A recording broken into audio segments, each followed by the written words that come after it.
बच्चों, एक जंगल में बड़े से दरख्त पर एक चिड़िया का घोंसला था। वो बड़ी देर से इसी जंगल में रह रही थी और बहुत खुश थी। एक दफा सर्दी का मौसम था।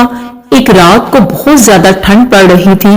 तभी ठंड से कांपते हुए कुछ बंदर उस दरख्त के नीचे आते हैं और वहीं बैठ जाते हैं। रात के साथ साथ ठंड भी बढ़ती जा रही थी, तो उन्होंने उसी दरख्त के नीचे रात गुजारने का सोचा। सारी रात बंदर ठंड से कांपते रहे।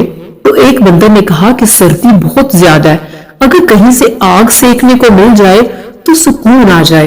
तुम सब क्या कहते हो? एक और बंदर ने कहा, हाँ, इस पेड़ के नीचे बैठने से भी ठंड कम नहीं हुई, कहीं हम सर्दी से मर ही ना जाएं। इसलिए ऐसा करते हैं कि पेड़ के सूखे पत्ते इकट्ठे करके इनको जलाते हैं और फिर सब बंदर सारे सूखे पत्तों को इकट्ठा करके उनका ढेर लगाते हैं और उसके इर्द गिर्द बैठ जाते हैं और एक दूसरे को देखते हैं कि अब इसको आग कैसे लगाई जाए। उसी वक्त एक बंदर की नजर ऊपर उठते एक जुगनू पर पड़ती है, तो वो कहता है, वो देखो क्या चीज है, क्यों ना इसी को पकड़कर आग लगाई जाए। सब बंदरों को लगता है कि वाकई वो कोई आग की चिंगारी ही है। सभी बंदर उसकी हाँ में हाँ मिलाकर उसे पकड़ने को तैयार हो गए। उसी वक्त दरख्त पर बैठी चिड़िया जो ये सब देख रही थी, वो सोचती है कि ठंड की वजह से सब बंदर इतने परेशान हो चुके हैं कि उन्हें ये जुगनू आग की चिंगारी लग रहा है।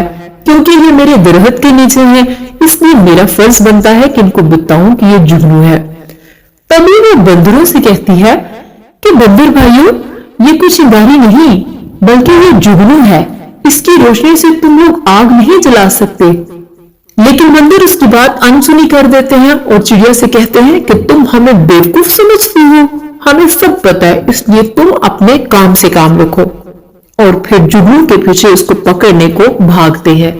एक बंदर ने उसे पकड़ लिया और पत्तों के ढेर में रख दिया और सारे बंदर सूखे पत्तों को फूंके मारने लगे। चिड़िया देख रही थी।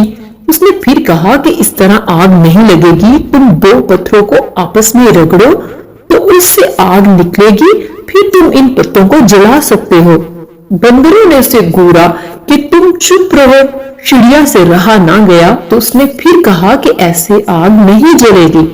एक बंदर को बहुत गुस्सा आया तो वो दरख्त पर चढ़ गया और चिड़िया को जोर से पकड़ के हाथ में मसल कर नीचे फेंक दी। थोड़ी देर फड़फड़ाने के बाद बेचारी चिड़िया मर जाती है। बच्चों, इस कहानी से हमने सीखा कि बेवकूफ को सिखाने का कोई फायदा नहीं, बल्कि समझाने वाला उल्टा अपना ही नुकसान करता है।